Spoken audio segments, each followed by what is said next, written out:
વલસાડના કાશ્મીર નગરમાં બેકરીમાં આગ લાગવાની ઘટના બની 900 કિલો બિસ્કીટો બળીને ખાખ થઈ। વલસાડ શહેરના કાશ્મીર નગર વિસ્તારમાં આવેલી સંગમ બેકરીમાં આગ લાગવાની ઘટના બની હતી। આ ઘટનામાં અંદાજે 900 કિલો નાનખટાઈ અને બિસ્કીટ સહિતનો તૈયાર માલ બળીને ખાખ થઈ ગયો હતો, જેથી બેકરી સંચાલકને લાખો રૂપિયાનું નુકસાન થયું છે। સદનસીબે બેકરી બંધ હોવાથી કોઈ જાનહાનિ થઈ ન હતી। બેકરીમાંથી ધુમાડાના ગોટે ગોટા નીકળતા સ્થાનિક લોકોનું ધ્યાન ગયું હતું।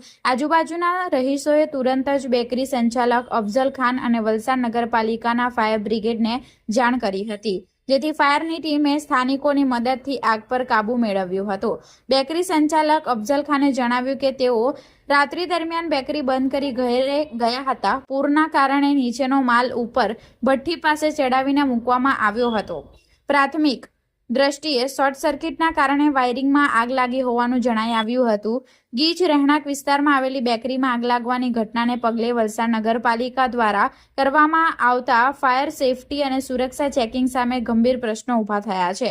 આગ સમયે બેકરીમાં કોઈ કારીગર ન હાજર હોવાથી મોટી દુર્ઘટના ટળી હતી।